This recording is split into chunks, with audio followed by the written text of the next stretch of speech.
This is from Devasmita Day.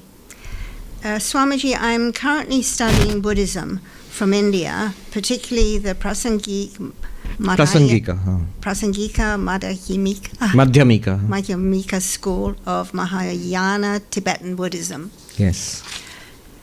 As I explore these traditions, I notice strong parallels between the non-dual Vedantic philosophies and the Prasangika Madhyamika school. However, I find that studying Buddhism in English often loses the depth of certain concepts, and the interpretations I encounter vary based on each teacher's understanding. For instance, there is a recurring emphasis on Anatman and emptiness of emptiness. The ultimate truth within this school seems to conclude that nothing exists independently, not even Atman. I struggle with this interpretation as I understand that the Buddha never explicitly stated that there is no self. Nagarjuna, in his commentaries, also seems to walk a fine line, suggesting that there is a subtle reality between self and no self.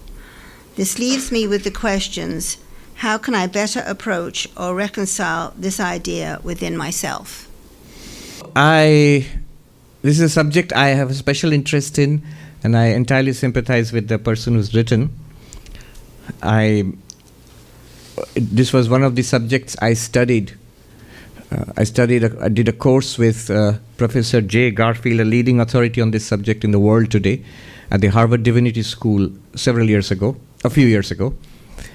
And what was the course about? Exactly what she is talking about. It was Indo-Tibetan Madhyamika Buddhism. That philosophy tracing its growth and development, especially with reference to the concept of emptiness. And the Prasangika school, tracing its growth and development from Nagarjuna, who lived nearly 2,000 years ago in India. And from there to the followers of Nagarjuna, like Bhava Viveka, Chandrakirti, Buddha Palita and others. And then its transmission to Tibet. And then the further development of the same philosophy, the philosophy of emptiness, those are the emptiness people. The philosophy of emptiness in Tibetan Buddhism, from Mifam, or before that, Tsongkhapa, Mabja and others. So, a history until today. So, history of nearly 2,000 years. And what she said in English, I really sympathize with that, because I was thinking, what was written in Sanskrit in the Mula Madhyamaka Karikas, the verses on the middle way by Nagarjuna nearly 2,000 years ago, and the commentaries written in Sanskrit in the Nalanda school, university in Bihar, in India, 1,400, 1,500 years ago, to its Tibetan developments written and done in Tibetan on the high icy plateaus of Tibet, from 1100, 1200 AD, 1300, 1400, 1500, 1600, 1700, 1800, up to that. To almost incomprehensible English at Harvard University in the 21st century. So that's the journey of the same text, Sanskrit, then Sanskrit commentaries, then Tibetan, and now in English. So it's a fascinating journey. What she refers to as the Prasangika Madhyamaka school, Prasanga is a kind of argument. It's what might be called a dialectical argument, employed by Nagarjuna and formalized by his disciples and followers later on, over the centuries. It goes like this. The question raised, for example, about the self. Does the self exist?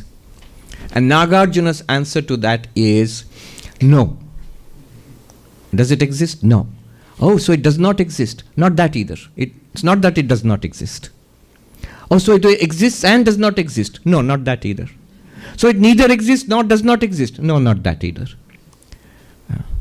So this is called Chatushkoti Vinirmukta Tattvam. There are 4 logical alternatives. And the truth, the reality, lies beyond all 4. This is called emptiness, shunyata. Emptiness is not nothingness. Emptiness is not nothingness. Nagarjuna himself says, those who think that we are nihilists, we think that there is nothing at all, they do us a grave injustice. We are trying to point out the nature of reality. The nature of reality is not nothing, but it's not something either. So it's like this. I think there is a right way of understanding Madhyamaka and there is a wrong way of understanding Madhyamaka. Just as there is a right way of understanding Advaita and there is a wrong way of understanding Advaita. What is the wrong way of understanding Madhyamaka Buddhism? What is Madhyamaka? Madhyamaka literally means middle path. Middle path between what? Middle path between two extremes of eternalism and nihilism. The self. There is a separate self, something called the self, Atman, Brahman, which is eternal. Among all the things there are microphones and swamis and flower vases, and there is a self or Brahman. If you take an inventory, audit, you will find one item called the self. That is one extreme. It's called eternalism, Shashvatavad. And the other extreme is, there is no such thing called the self. There is no reality called the self. This is called nihilism, Uchchedavada. And both are wrong. The truth lies in between the two, between existence and non-existence. So this is the Madhyamaka, middle path. So the middle path, so their argument is that Nagarjuna says, you do us a grave injustice if you call us that we are nihilists, that we say there is nothing. No, we don't say that. There is a right way of understanding that and a wrong way of understanding it. What is the wrong way of understanding Madhyamaka? The wrong way of understanding Madhyamaka is they are saying there is nothing. It's wrong. What is the wrong way of understanding Advaita? That they are saying that there is something called Atman or Brahman. That's wrong. It's not a thing like these things. Then what's the right way of understanding both? Something and nothing. These are wrong ways. What's the right way of understanding? Both Madhyamaka and Advaita, both are saying the reality is no thing, not nothing, no dash thing. In that both are agreed. All right. Let me go a little further. This kind of argument that the self, it's not true that the self exists. It's not, that means it doesn't exist as an object, as a thing. It's not true that the self exists. It's not true that the self does not exist. It's not true that the self both exists and does not exist. It's not true that it's neither the self exists nor does it not exist. That's also not true. The denial of four logical alternatives, this kind of argument is called prasanga. It leads you, what in geometry we have all done this, that reductio ad absurdum. It leads to a conclusion which is absurd, and therefore the philosophy is discarded. And this discarding of the philosophy by reducing it to absurdity is called shunyata, emptiness.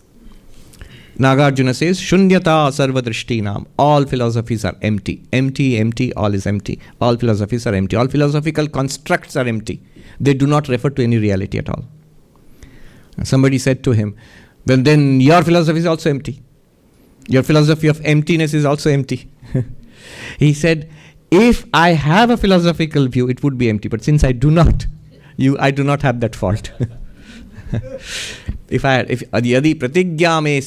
had a proposition to prove, you could accuse me of saying something empty. But since I have nothing to prove, only whatever you try to prove, I'll show you you're wrong. That's all.